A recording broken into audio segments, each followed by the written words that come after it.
반갑습니다. 저는 홍기자 전도사라고 합니다. 좀 더 올릴까요? 네. 이렇게 교회에서 함께 말씀을 나눌 수 있는 기회를 주셔서 너무너무 감사를 드립니다.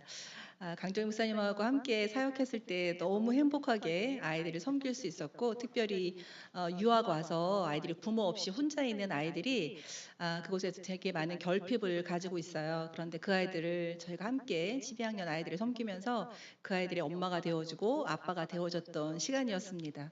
함께 그 사역의 방향도 맞고 너무 행복해 함께 교제하고 했던 분을 다시 만나게 되고 또 다 성장한 자녀들을 지금 보게 돼서 얼마나 기쁜지 모르겠습니다.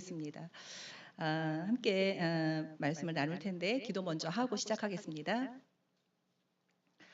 하나님 아버지 감사합니다. 우리를 자녀 삼아 주신 그 은혜에 감사합니다. 이 세상에 그 어떤 것보다 하나님을 알게 하신 은혜에 감사합니다. 복음의 소식을 듣고 하나님을 구원자로 받아들이며 이 땅 가운데서 하나님의 사람으로 살아가게 하시니 감사합니다. 그리고 무엇보다 하나님 가정을 세우고 믿음의 가정을 세우는 일에 부모로 불러주셔서 감사합니다. 하나님 오늘 함께 말씀을 나눌 때에 우리 안에 주께서 하시고자 하는 말씀을 들려주시고 무엇보다 성령께서 친히 말씀하여 주시기를 간절히 소원합니다. 우리의 모든 것 되시고 우리의 삶의 이유 되신 예수 그리스도의 이름으로 기도드립니다. 아멘. 오늘 제가 여러분과 함께 나누고 싶은 이야기는 다음 세대를 세우는 믿음의 공동체에 대한 이야기입니다. 저는 이 교회에 대해서 자세히 알지는 못합니다. 그런데 말씀을 준비하면서 하나님께서 이 교회를 통해서 앞으로 하고 싶은 일이 무엇일까? 여러분들 혹시 알고 계실까요? 여러분 교회에 비전이 있으실 거예요. 네, 그 비전을 갖고 교회가 한 걸음 한 걸음 걸어 나가야 하는데 하나님께서 어떤 방향으로 여러분들 인도하고 싶으신지 오늘 말씀을 통해서 여러분들이 함께 그걸 깨닫고 그 통찰을 얻는 시간이 되었으면 좋겠습니다. 인생이라고 하는 것은 한 매듭을 짓고 다시 새로운 매듭을 향해서 나아가는 과정이라고 저는 생각을 합니다. 저는 60이 조금 넘었어요. 네, 그런데 60이 되었을 때 제게 든 생각이 기도하면서 하나님 제가 이제 사역을 여태까지 해왔던 일을 잠깐 멈추고 그 다음 스텝을 향해서 제가 무엇을 해야 될까요? 라고 하는 묻는 시간을 갖게 되었습니다. 그래서 교회 사역은 그때 접게 된 거고요. 지금은 이제 학교 사역에 좀 더 전념을 하고 있습니다. 그래서 교회 사역을 하면서 다음 세대의 사역자들을 세우는 일이 하나님이 제게 주신 비전이 있으셔서 그거를 지금 집중적으로 다음 세대 사역자를 잘 세우는 건강한 사역자를 세워서 각 교회에 파송하는 일에 지금 남은 제 삶을 헌신할까라고 하는 생각을 합니다. 그때 하나님께서 주신 거예요. 매듭을 잘 짓고 그다음 새로운 발걸음을 시작하게 하는 것. 이것이 저에게만 주어진 일은 아니라고 생각합니다. 여러분 각자에게도 그 매듭의 시간들이 있고 또 새로운 발걸음을 내딛는 시간이 있어요. 교회에도 마찬가지입니다. 이 교회를 하나님께서 이곳에 세우셨고 또 여러분들을 보내주셔서 교회를 섬기게 하셨습니다. 그러면 하나님의 뜻이 이 지역 안에 분명히 있을 것이고 그것들을 여러분들이 깨닫고 비전을 세워가는 시간이 되었으면 좋겠습니다. 우리 어른들도 그렇지만 우리 젊은 세대들도 인생의 산 세월이 길지 않은데 무슨 매듭이 필요할까라고 생각을 하실 수도 있어요. 그런데 우리가 예를 들면 아기의 돌잔치를 왜 하는 걸까요? 그냥 기쁨을 나누는 단순한 이유일까요? 네, 그렇지 않습니다. 아이가 태어나서 1년이라는 시간 동안 성장을 했고요. 그 돌을 기점으로 아이가 굉장히 많은 변화를 해요. 네, 걷고 뛰고 말을 하기 시작하고 그 아이에게는 한 매듭을 짓는 시간인 거예요. 돌이. 그럼 초등학교 입학식, 졸업식, 중학교 입학식, 졸업식 이렇게 하는 우리가 행사를 하는 이유가 있습니다. 그냥 단순히 축하라는 개념이 아니라 그 시간마다 이제 한 매듭을 잘 지나왔다. 수고했다. 이제 하나님께서 주시는 새로운 길을 시작해봐라. 그때마다 해야 되는 일은 하나님께 기도하는 일입니다. 하나님 제가 한 매듭을 지나왔습니다. 이제 새로운 시작을 어떻게 걸어갈까요? 이렇게 하나님께서 우리에게 인생의 매듭, 네, 그 시간들을 허락하십니다. 여러분들은 어느 매듭을 지금 지나가고 있는지 모르겠습니다. 저는 이 교회가 이 한 매듭을 새로 시작하는 시기가 혹시 아닐까 하나님께서 제게 주신 마음이었습니다. 그러면 앞으로 이 교회가 나아갈 방향은 무엇일까? 이 울산이라고 하는 이 지역, 바로 이 지역에 교회를 세우게 하시고 여러분들을 통해서 도대체 무엇을 하고 싶으실 걸까? 그 이야기를 같이 해보려고 합니다. 오늘 말씀이 창세기 말씀이 그거였어요. 너와 내 후손과 대대손손 이렇게. 네. 제가 이것을 바로 믿음의 가문이라고 얘기하고요. 믿음의 가정으로 이어지는 믿음의 가문의 역사라고 그렇게 이름을 지었습니다. 그리고 또 하나 에스겔 말씀은 그 틈을 막는 자라고 하는 단어가 혹시 여러분 성경을 읽으면서 주의 깊게 보셨는지 모르겠어요. 왜냐하면 교회마다 많은 교회들이 다음 세대를 놓고 고민을 합니다. 여러분들은 혹시 그런 고민을 안 하시고 계실까요?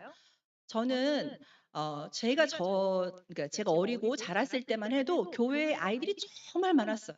그러니까 제가 있던 교회는 너무 주일학교가 왕성해서 공과를 할 공간이 없었어요. 그래서 어떻게 했냐면 교회 문 바깥에 동네에 골목에 앉아서 막 공과를 했어요. 그리고 본당에서 해도 막 이렇게 조밀조밀 모여 있어서 선생님의 이야기가 막 들으려면 선생님은 목소리를 계속 높여야 됐고 아이들은 귀를 기울이면서 그렇게 공과를 했던 시절이 있었습니다. 근데 제가 한국에 방문해서 다시 그 교회를 갔는데 그게 없어졌어요. 아이들이 뭐 영화부, 유치부, 유년부, 초등부 이렇게 번성이 있던 교회가 다 통합이 돼서 한 부서가 되어 있는 거예요. 그리고 선생님 숫자가 더 많아요, 아이들보다. 그게 그 교회만의 문제일까요? 뭐 출산의 문제도 있고 여러 가지 사회적인 이슈도 있지만 정말 그것만 우리 교회의 아이들이 사라지는 이유일까요? 저는 교회가 어른들이 고민해야 된다고 생각합니다. 우리 젊은 세대들은 왜 이런 문제들이 여러분 세대에도 일어나고 있는지 같이 고민하면서 어른들과 소통하면서 교회의 공동체를 만들어갈 책임이 있습니다. 그러기 위해서 우리는 시대를 이해해야 돼요. 네. 출산율이 적어서 이 동네에는 아이들이 적어서라고 하는 것은 이유가 되지 않습니다. 훨씬 더 순교가 일어나고 박해가 일어나던 시대에도 네, 그곳에 교회는 세워졌고 예배는 드려졌어요. 그렇다면 지금 이렇게 풍성한 세대에 넘치게 모든 것이 넘쳐 있는 이 시대에 왜 교회에 아이들이 줄어가고 있는 걸까요?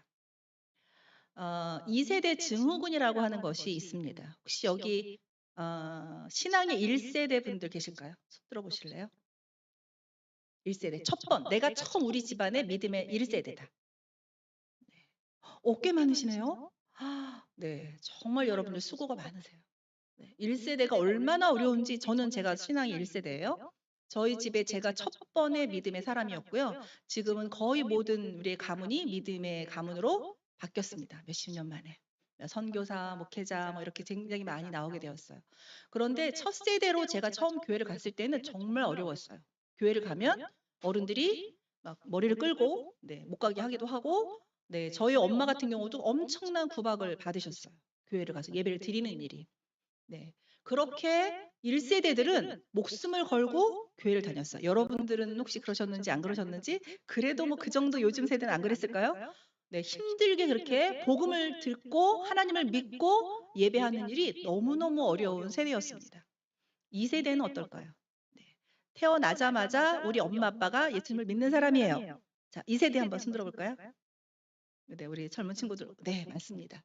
자, 어릴 때부터 엄마 아빠가 교회를 가라고 등을 떠밀었어요. 그쵸? 왜 가는지도 몰라요. 그냥 가야 되니까 갔어요. 그러다가 어느 순간 정말 하나님이 살아계신가? 이 하나님이 나의 하나님인가? 라고 하는 고민하는 시간이 있었을 거예요. 고민을 하면 좋은 거예요. 의문을 가지는 건 좋은 거예요. 왜냐하면 부모의 하나님을 나의 개인의 하나님으로 고백하는 순간 짜잔 하고 나의 하나님이 되는 순간이 필요합니다. 자, 2세대까지는 그래도 열심히 신앙생활을 해요. 이제 한국 사회가 3세대, 4세대까지 갔어요. 미국 교회들도 3세대, 4세대, 5세대 이렇게 지나가면서 자, 우리 사사기의 말씀이 생각나요. 열정이 사라집니다. 교회 가서 막 하나님 앞에 무릎 꿇고 막 눈물로 기도하던 세대들의 열정이 다음 세대를 지나가면서 점점 희미해져 갑니다. 그런데 옛날처럼 어려움도 없고 교회 가는 걸 누가 뭐라고 하지도 않는데도 교회를 가는 일이 이제 더 이상 좋은 일이 되지 않았습니다. 오히려 한국 사회에서는 이제 교회 가는 사람들을 손가락질하기도 하고 또 교회를 다녀? 야, 교회 거기 별론데? 라고 하는 시대에 살고 있습니다. 그러면 우리는 고민을 해봐야 되는 거예요. 그러면 이렇게 세대가 계속 지나가고 난 뒤에 어느 날 교회가 어떻게 될까요? 우리의 아이들이 교회에 남아 있을까요? 어른들이 고민해야 되고 우리 다음 세대들도 같이 고민해 줘야 되는 문제입니다. 그런데 저는 믿음의 가문을 만들고 싶어요.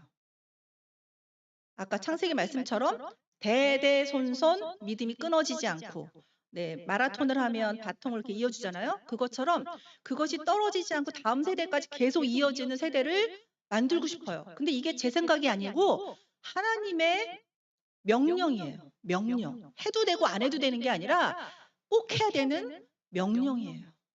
우리의 대대손손 하나님을 믿는 가정을 만들고 후세대까지 하나님을 섬기는 그러한 가정을 만들어야 합니다.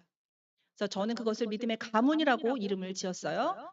가문이라고 하는 단어에 되게 그 젊은 세대들이 경기를 한다고 해요. 제가 책의 제목을 처음에 믿음의 가문 만들기, 우리 가정도 믿음의 가문이 될 수 있을까요? 이렇게 짓고 싶었는데 출판사 그 대표님께서 아주 굉장히 싫어하셨어요.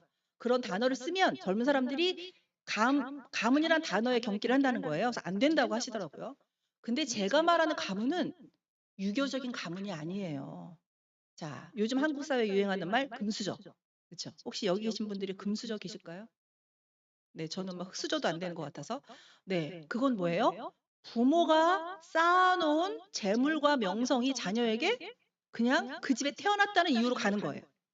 아버지가 흑수저면 자녀들도 그냥 흑수저가 되는. 마치 조선시대의 신분사회 같은 게 새로운 재물로 만들어진, 자본으로 만들어진 그런 신분사회가 되었습니다. 유교도 마찬가지예요. 유교 세대에는 누구의 집에 태어나냐에 따라 양반 집에 태어나면 그냥 그 집에 양반의 자녀가 되었어요. 자, 천민의 가정에 태어났어요. 그럼 이 자녀는 이유 없이 그냥 천민이 되는 거예요. 아무리 똑똑해도 양반이 될 수 없었어요. 네, 그게 유교적인 가문이에요. 그냥 혈연만으로 그 모든 혜택을 누리기도 하고 잃기도 하는 거예요. 그러면 제가 말하는 이 성경적인 믿음의 가문도 그럴까요? 그렇지 않습니다. 그러면 제가 이걸 강조하지 않겠죠. 하나님도 이걸 우리에게 요청하지 않으셨을 거예요. 자, 우리 부모님이 하나님을 잘 믿어요. 그 집에 제가 태어났어요. 만약에 그러면 그 자녀도 믿음의 가문이 되는 걸까요? 성경의 가문은 안 그래요. 금수저는 가능해요. 조선시대의 유교적인 가문은 가능해요. 그러나 성경의 가문은 부모가 믿음의 사람이라고 해서 우리 조상이 순교했던 믿음의 가문이라고 해서 그 집안에 내가 자연스럽게 믿음의 가정으로 믿음의 가문의 후손으로 들어가지 않습니다. 이게 다른 개념이에요. 믿음의 가문은요. 다시 정리하면 믿음의 한 사람이 하나님을 믿어서 구원의 고백을 하고 복음으로 살아내는 한 사람, 이 사람이 가정으로 들어가면 그 가정을 다시 믿음의 가정으로 만들어내고 신약에서는 한 사람의 믿음이 흘러가서 믿음의 가정을 만드는 역사들이 굉장히 많이 일어납니다. 믿음의 가정이 되었어요. 그 가정이 다시 각각의 개별적인 신앙의 고백으로 다시 믿음의 가문으로 만들어내는 이게 믿음의 가문이에요. 개별적으로 모든 사람이 각각 신앙의 고백이 이루어져야 되는 거예요. 그것이 대대손손 이어질 때 그것을 믿음의 가문이라고 합니다. 자, 우리 성경에서 믿음의 가문의 또 축복의 통로로 인정받고 그 모습을 잘 보여주는 모범이 되는 사람이 있어요. 누굴까요? 성경에서 하나님께서 한 사람을 세워서 그 사람을 통해서 그 가정을 믿음으로 만들고 그리고 그 가정으로 만들어지는 모든 친족과 나중에 나라까지 복음으로 축복의 통로로 모범으로 삼은 가정이 있습니다. 네, 아브라함이죠. 네, 아브라함 멋진 믿음의 사람이에요. 그런데 여러분, 제가 여러분들이 성경을 자세히 읽으시면 발견하시겠지만, 자, 아브라함은 완벽한 사람이다? 아니다. 여러분 놀랍지 않으세요? 왜요? 믿음의 가문을 이루는 사람이고, 네, 여러분들도 막 믿음의 가정을 이루는 사람이면 뭔가 완벽해야 되지 않을까요? 자, 이 땅에 완벽한 사람은 없어요. 완벽한 부모가 있어요? 없어요. 우리 젊은 친구들, 여러분의 부모님이 완벽하지 않아요. 왜 우리 엄마는 그러지? 라고 얘기하면 안 돼요. 완벽한 부모 없어요. 그럼 완벽한 자녀는 있나요? 없어요. 왜요? 이 땅은 죄가 들어온 이래로 계속 갈등과 고통과 죄의 속성들이 흘러다니기 때문에 완벽한 가문, 완벽한 부모, 완벽한 자녀, 완벽한 가정 없습니다. 그럼 뭐가 필요하냐면 하나님이 그 가정을, 그 사람을 만들어 빚어가면서 성장시켜가면서 만들어가는 게 믿음의 가정이고 믿음의 가문이에요. 그러니까 우리가 소망이 있는 거예요. 지금 하나님 앞에 여러분들이 이렇게 멋지게 와서 앉아 계시지만 집에 가서 혼자 있을 때 여러분의 모습은 아주 다를 수 있을 거라고 생각합니다. 그럼에도 하나님이 여러분을 통해서 믿음의 가정을, 믿음의 가문을 만들어 가신 건 하나님의 은혜입니다. 아브라함도 완벽한 사람 아니었어요. 실수한 사람이에요. 그런데 하나님이 아브라함을 믿음의 사람으로 만들어 가셨어요. 그래서 아브라함의 얘기를 한번 해볼까 합니다. 자, 아브라함의 삶은 여행의 삶이에요. 이주의 삶이에요. 늘 떠돌아다니는 나그네의 삶이었어요. 여러분들이 울산에서 혹시 태어나셨으면, 뭐 여기서만 살았으면 아마 이 여행을 하면서 살아야 되는 이 삶이 얼마나 불안한 삶인지 모를 수도 있어요. 근데 저는 한국에서 미국을 갔어요. 미국에서도 주로 이사를 다녔어요. 주로 이사 다니는 건 막 차로 가면 이틀씩 가야 되고 막 그래요. 그리고 가서도 뭐 집을, 내 집이 없으니 뭐 렌트 이렇게 사는데, 전세를 사는데 주인이 나가라 그러면 나가야 되고 집을 막 올리면 또 이사를 해야 돼서 이사를 정말 많이 했어요. 저희 아이들은 학교를 얼마나 많이 옮겨 다니는지 몰라요. 정말 제가 부모로서 미안해요. 그때마다 아이들이 얼마나 힘들었을까? 새로운 정착을 해야 되고 친구랑 친해지면 또 가야 되고 또 친구랑 친해지면 또 가야 되는 그런 이주의 삶을 제가 저희 아이들에게 주었습니다. 제가 얼마나 부족한 부모일까요? 네. 그런데 아브라함의 삶이 그랬어요. 네. 아버지를 따라서 함께 이주를 하란까지 했습니다. 거기 하란은 좀 좋은 곳이에요. 아, 여기서 좀 살면 좀 안정되게 살 수 있을 것 같다라고 생각했는데 하나님께서 또 가라고 하셨어요. 그리고 거기에서 또 친척들을 남겨두고 또 다시 가나안, 알지도 못하는 가나안이라는 곳을 향해서 가게 되었습니다. 자, 지금처럼 좋은 교통수단이 있었을까요? 뭐 이삿짐 센터가 있었을까요? 아무것도 없어요. 가다가 만약에 도적들을 만나면 죽을 수도 있어요. 아주 위험한 그 길을 알지도 못하는 그 땅을 향해서 하나님의 약속 하나를 붙들고 갑니다. 자, 그럼 가나안에 갔어요. 그럼 그곳에서는 가만히 한 곳에서 살았을까요? 거기도 자기 땅이 아니에요. 하나님이 주신다고 약속하셨지만 아직 아니에요. 그러니까 여기서 저기로 가뭄이 들면 이 땅으로, 또 무슨 문제가 있으면 일로, 사람들이 구박하면 또 이주하면서 그렇게 살아갔습니다. 자, 계속 움직여 다니는 나그네의 삶은요, 굉장히 불안한 거예요. 자도 자는 것 같지 않아요. 언제 무슨 일이 일어날지 몰라요. 그런 삶을 아브라함이 살았습니다. 자, 이런 불안함이 어떤 걸 만들었을까요? 불안함과 긴장은 오히려 사람이나 땅이나 재산을 의지하게 하잖아요. 불안함이 오히려 아브라함에게 하나님만 바라보겠습니다. 하늘의 별처럼 땅의 모래처럼 내가 너와 함께 하겠다고 하나님의 언약, 그 하나님 한 분만 바라보게 만들었어요. 우리 삶에서 고통과 어려움과 힘듦은 때로 우리가 우리 자신이 아니라 내 주변에 있는 사람들이 아니라 오직 하나님 한 분만 바라보게 합니다. 그래서 그건 오히려 은혜가 됩니다. 아브라함에게도 그건 은혜였어요. 그래서 하나님을 더 섬기게 되었습니다. 아브라함의 이주는요, 땅만 옮긴 게 아니에요. 아버지가 믿었던 우상, 그 우상을 버리고 하나님을 선택하는 그런 종교적인 이주도 포함된 거였어요. 선택이었어요. 하나님만 선택하는 선택. 믿음의 가정을 만드는 데는요, 아브라함처럼 이런 선택이 필요합니다. 이사를 해야 돼요. 물리적인 이사만 아니라 내 종교적인 이사. 하나님이 아닌 우상을 버리는, 과감히 버리고 하나님만 선택하는 그 이동이 필요합니다. 자, 그러면 아브라함이 가나안에 들어와서 어떤 어려움들이 있었을까? 자, 가정이요. 이렇게 어려움이 있으면 원래 똘똘 뭉치게 되어 있어요. 그렇죠? 좀 편안하면 막 싸우다가도 어려움이 있으면 야, 우리가 이 어려움을 잘 이겨내야 돼. 라고 하나가 되는 힘이 있어요. 그런데 이 문제는 좀 달라요. 아브라함의 닥친 문제는. 가뭄이 들어서 애굽으로 내려가고 막 이렇게 할 때, 자, 사라, 아브라함의 아내 사라는 자, 아무것도 없는데 뭐 하나만 보고 따라왔어요? 남편 하나만 보고 따라왔어요. 아무것도 없어요. 그냥 내 남편 하나, 그 남편이 믿는 하나님만 보고 남편을 따라서 계속 따라다녔습니다. 그런데 그 남편이 어떻게 하죠? 자기 아내를 팔아먹어요. 내 목숨이 위태로워지니까. 내가 지금 생존이 걸려버리니까 내 아내를 보호하고 내 목숨을 걸고 지켜야 되잖아요. 사랑은. 그쵸? 우리 젊은 친구들. 네, 그런 남자친구 괜찮겠어요?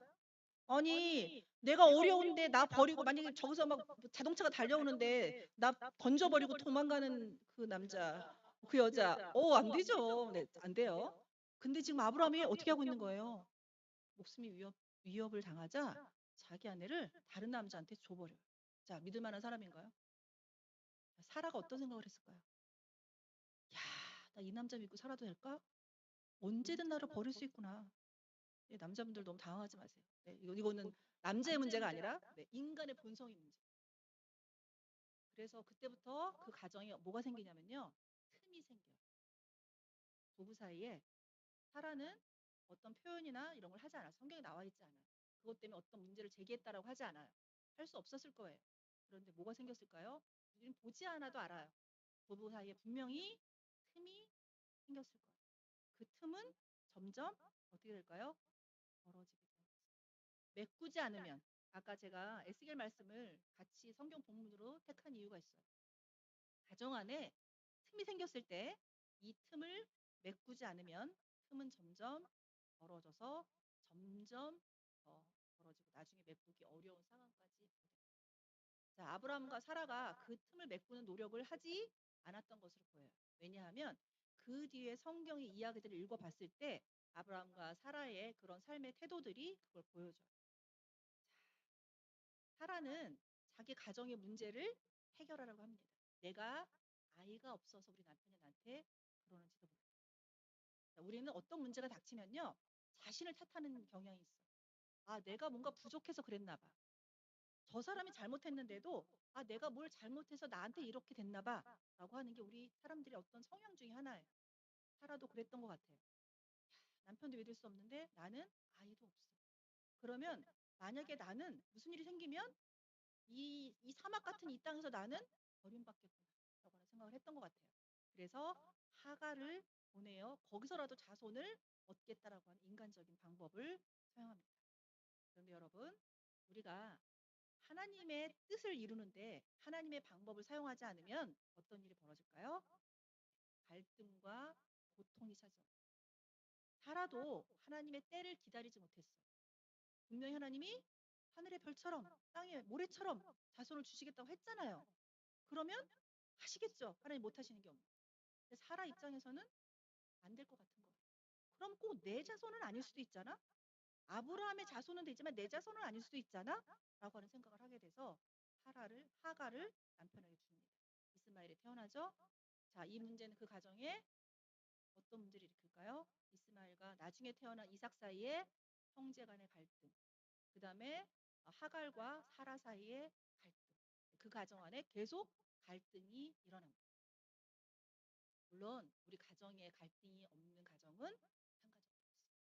왜냐하면 우리는 완벽하지 않기 때문에 부부 간에도 계속 갈등이 일어나요. 부모 자녀 간에도 계속 갈등이 일어나요. 그거는 피할 수 없습니다. 네, 피할 수 없는 우리가 닥쳐야 되는 문제예요.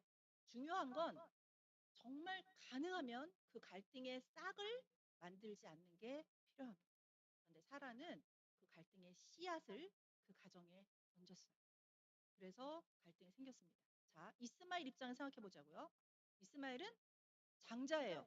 아브라함의. 그렇죠? 뭐 우리 젊은 친구들은 장자, 처다들 이 개념이 어떤 건지 아마 잘 모르시긴 할 거예요. 옛날부터 그 집안의 처다들은 모든 걸 재산으로 얘기하면 할까요?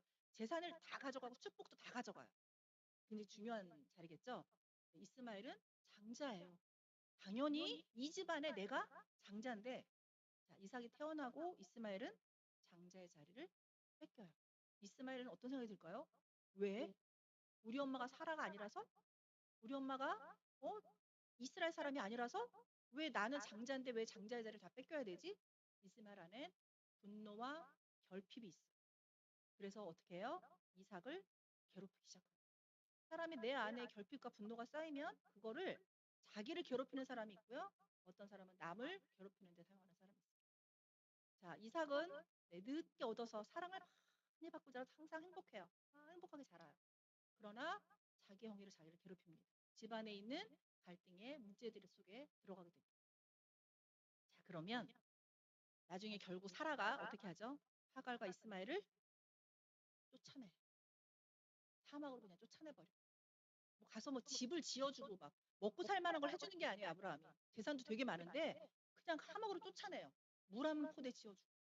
왜냐하면 이스마엘이 어리지 않았어요, 이때. 예, 성경에는 뭐라고 나와 있냐면 이스마엘이 그냥 아무 의욕이 없어요. 그냥 그 사막 안에서 난 죽겠다. 이런 자세로 그냥 널브러져 있어요. 자기 엄마를 돌봐야 되잖아요. 네, 근데 안 해요. 삶에 의욕이 없어요. 왜냐하면 버림받았다라고 하는 마음이 이스마엘 속을 사로잡고 있는 거예요. 그 마음. 그래서 하나님을 바라보지도 않고 어떤 노력도 하지도 않고 그냥 모든 걸 자포자기하는 상황이 이릅니다. 자, 여러분 이 가정에 행복한 사람은 누굴까요? 제가 보기엔 아무도 없어요. 누구 탓일까요? 그렇게 말할 수 없어요. 어떤 문제들을 한 사람의 탓으로 규정할 수가 없어요. 여러분 가정의 문제도 누구 한 사람의 탓이다. 그렇게 말할 수 없어요. 모든 것들이 서로 뭉쳐서 서로 역동적으로 움직여서 생기는 문제들일 거예요. 자, 그러면 하나님께서는 도대체 이 문제투성인 아브라함의 가정을 어떻게 믿음의 가정으로 만들어 가시는 걸까요? 사람이 보기에는 문제투성인데 하나님의 방법은요. 그 가정에 한 사람, 한 사람, 한 사람 찾아가서 만나 주십니다. 아브라함도 마음 안에 고통이 있어요. 내가 가장의 직무를 잘 못해서, 내가 내 아내한테 그렇게 해서, 내가 정말 어떤 문제가 생겼을 때 적극적으로 대처하지 않고 무서워서 뒤로 숨어서 나에게 이런 문제가 생겼나라고 생각할 수 있는 아브라함을 찾아가서 하나님이 회복을 시킵니다. 그리고 다시 약속을 주세요. 내가 너의 가정을 통해서 한 민족을 이룰 것이고 하나님의 표본이 되는 그런 가정을 만들어갈 거야. 축복의 통로로 너를 삼을 거야. 하고 아브라함을 회복시키십니다. 사라에게도 하갈에게도 찾아가세요. 버려진 하갈에게 하나님이 찾아가세요. 왜 울고 있니? 내가 너희 가정도 이 이스마엘 족속도 내가 믿음의 가정으로 하나님을 섬기는 가정으로 내가 세울 거야. 그 다음에 각각의 선택은 또 각각의 선택의 몫이에요. 민족으로 내가 너희 아들의 민족을 세워줄 거야 라고 얘기해요. 하갈도 찾아가시는 분이에요. 그래서 이스마엘의 가문을 어떻게 해요? 큰 가문으로 하나님께서 만들어 가세요. 당연히 이삭의 하나님도 되어주십니다. 이게 우리의 소망이에요. 각 가정마다 어떤 여러 가지 원인들이 섞여서 그 가정에 문제를 일으키고 갈등을 일으키고 상처를 주고 결핍을 만드는 상황들이 만들어지지만 그래도 하나님이 하나님을 예배하는 사람들, 하나님을 찾는 사람들을 외면하지 않고요. 포기하지 않고요. 찾아가세요. 그러려면 우리가 하나님을 찾아야 돼요. 때로는 우리가 하나님을 너무 힘들어서 하나님이 눈에 보이지 않을 정도로 낭망에 있어도 하나님 우리를 피하지 않아요. 하나님을 찾은 사람들의 손을 놓는 법이 없습니다. 찾아가셔서 때로는 등도 토닥토닥 해주고 약속도 주시고 괜찮다. 가자. 다시 해보자. 이렇게 하면서 그 가정을 믿음의 가정으로 만들어가요. 아브라함의 가문뿐 아니라 제가 쓴 책에 정말 성경에 있는 가정들을 제가 정말 주구장창 들여다보고 연구하고 파서 네, 그 책에 다 표현을 해놨어요. 가정들마다 완벽한 가정이 하나도 없고 네, 그 믿음의 가정들을 하나님이 사람들마다 실패에 넘어져 있는 사람들마다 찾아가셔서 만드시고 이렇게 빚어서 우리가 찰흙으로 이렇게 빚어가고 만들듯이 하나님 이렇게 가정마다 빚어가시는 역사가 성경의 역사입니다. 저는 여러분들의 가정이 하나님에 의해서 그렇게 빚어졌으면 좋겠어요. 그래서 아브라함처럼 그렇게 축복의 통로로 쓰임받는 완벽하지 않지만 네, 완벽한 여러분이 완벽하지 않고 여러분의 가정도 완벽하지 않지만 하나님을 찾고 예배하는 여러분들을 통해서 그렇게 믿음의 가정, 믿음의 가문을 만들어 가실 거라고 믿습니다. 여러분이 하시면 됩니다. 나이가 드신 분이든 우리 젊은 친구들이든 상관없습니다. 지금 내가 지금 시작하면 돼요. 여러분이 아브라함 같은 사람으로 시작하면 여러분의 가정이 그렇게 돼요. 그러면 우리 에스겔 읽은 것처럼 틈을 메꾸는 사람이라 그랬잖아요. 배의 틈을. 자, 제가 이제 오후 세미나에서도 다루겠지만 어, 중동에는 옛날에 네, 지금은 뭐 기차도 있고 막 뭐 비행기도 있고 무역을 할 수 있는 것들이 많아요. 근데 그때는 배가 굉장히 중요한 무역의 도구였어요. 자, 그래서 이스라엘에서 배가 뭐 유럽이든 이렇게 쫙 간단 말이에요. 뭐 애굽으로도 가고. 그런데 그 배에 요만한 틈이 있어요. 근데 선장이 만약에 보고 에이 저 정도면 괜찮지. 아, 저 이만한 틈인데 저게 무슨 큰 문제가 생기겠어? 하고 출항을 시작했어요. 자, 물을 만나요? 그럼 그 틈이 어떻게 될까요? 벌어지기 시작해요. 그러면 바다 한가운데서 그 배는 침몰합니다. 여러분의 가정도 마찬가지. 작은 틈이 생겼을 때요. 메꾸셔야 돼요. 부부간에 틈이 생기면요. 메꾸셔야 돼요. 부모 자녀 간에 틈이 생기면요. 외면하지 마세요. 메꾸셔야 돼요. 안 메꾸면 구멍이 커집니다. 나중에 메꾸라고 할 때 훨씬 힘들어요. 항상 하나님의 방식은 하나님의 뜻대로 하지 않고 내 방식대로 시작을 하면요. 그걸 다시 회복하는데 굉장히 긴 시간이 걸리게 되어 있어요. 틈을 메꾸는 일도 마찬가지입니다. 여러분들이 가정 안에 부부 간에 틈이 있으면요. 네, 메꾸셔야 돼요. 어떻게 메꿀까요? 뭐 두려움이 있어요. 아내랑 남편이랑 내가 이 얘기를 했을 때 잘 들어줄까? 괜찮을까? 오히려 더 싸움이 커지진 않을까? 내가 더 상처받진 않을까? 라고 하는 생각이 들 수 있어요. 부모 자녀 간에도 마찬가지예요. 자녀가 부모한테 내가 엄마 아빠 뭐 그렇게 해서 내가 너무 상처받았어요. 나 너무 힘들어요. 왜 나를 이해해주지 않으세요? 라고 말을 했는데 엄마 아빠가 네가 뭘 한다고 어린 것이 그냥 공부를 하면 되지. 내가 해주는 밥 먹고 이렇게 부모님이 얘기할까 봐 두려울 수도 있어요. 부모님은 자녀랑 이야기를 시작해 보려고 하는데 아이들이 문 탁 닫고 들어갈까 봐. 입 꾹 다물고 말하지 않을까 봐 하는 두려움이 있을 수 있어요. 그래도 시작하셔야 됩니다. 물론 잘 시작하셔야 돼요. 네, 지금 감정이 막 여기까지 올라와 있는데 당신 나랑 얘기 좀 할까? 그럼 얘기가 될까요? 싸움이 더 커지겠죠. 전에 먼저 기도의 자리로 가셔야 돼요. 하나님 앞에 기도하고 하나님 제가 이 문제를 갖고 하나님 이야기를 해보려고 합니다. 제 감정에 사로잡히지 않게 도와주세요. 정말 하나님의 말로 제가 잘 풀어내게 해주세요. 라고 기도하시는 분이 필요해요. 그렇게 해서 여러분 가정에 틈을 메꾸고 부모 자녀 사이에 틈을 메꾸었으면 좋겠습니다. 자, 그러면 이렇게 믿음의 가정을 세우고 믿음의 가문을 세워가는 이 일이 좀 더 확장돼요. 믿음의 공동체까지 나아가야 돼요. 아브라함의 가문이 한 가정으로 끝난 게 아니라 어떻게 됐어요? 한 나라가 되었어요. 민족이 되었어요. 자, 여러분의 가정도 이제 공동체까지 확장이 돼야 돼요. 이 교회가 또 다른 예수님의 피로 만들어진 가정이에요. 여기에서 공동체가 돼서 이 공동체가 이 지역 사회의 믿음의 역사들을 흘려보내요.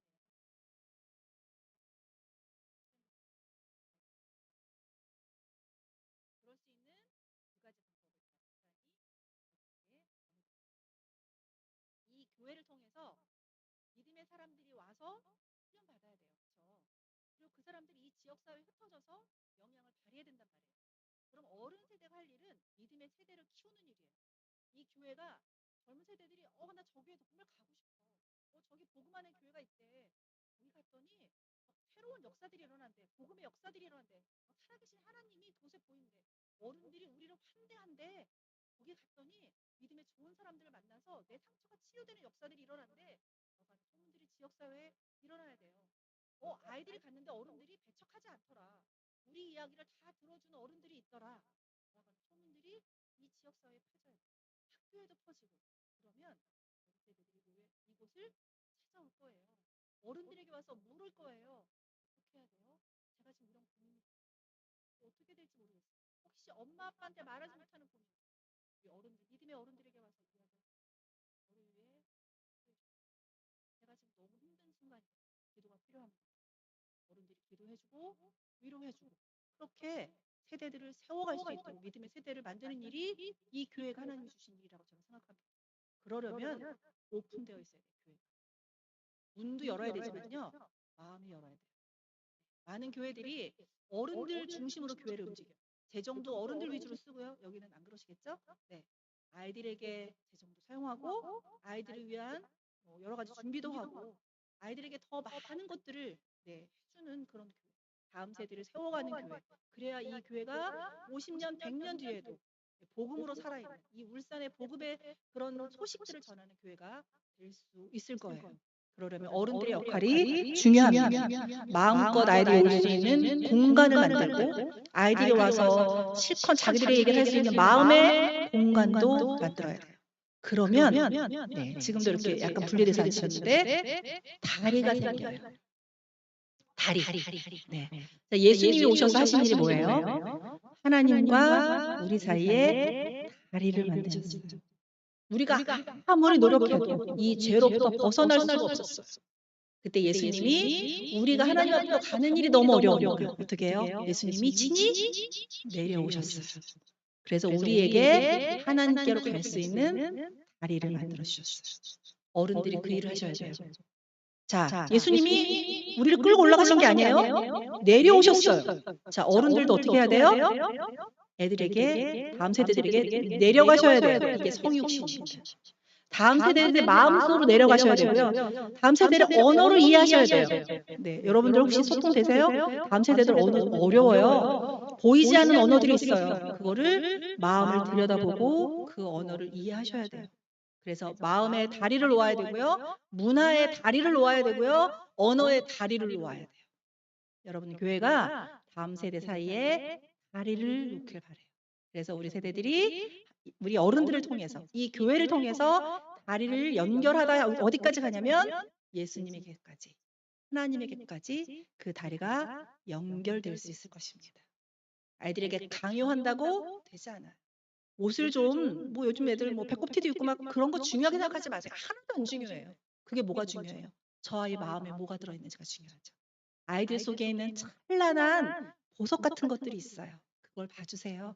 바깥에 있는 거 퉁퉁거리고 하는 말 이런 거 신경 쓰지 마시고 아이 속에 있는 보석 같은 거 그거를 봐주시면 아이들이 하나님의 사람으로 멋지게 아브라함처럼 그렇게 축복의 통로로 멋지게 자라갈 것입니다. 이 교회가 그런 교회가 되었으면 좋겠습니다. 제가 나중에 저는 이제 미국에 살거든요. 그러니까 미국에 있으면서 목사님께 소식을 들을 때 이 교회에서 일어나는 그런 놀라운 이야기들을 전해 들었으면 좋겠습니다. 그런 교회가 되기를 축복합니다. 기도하겠습니다. 하나님 감사합니다. 이곳에 복음 안의 교회를 세워주셔서 감사합니다. 하나님 가장 귀한 것 복음을 들고 십자가의 은혜를 들고 사는 교회가 되기를 소원합니다.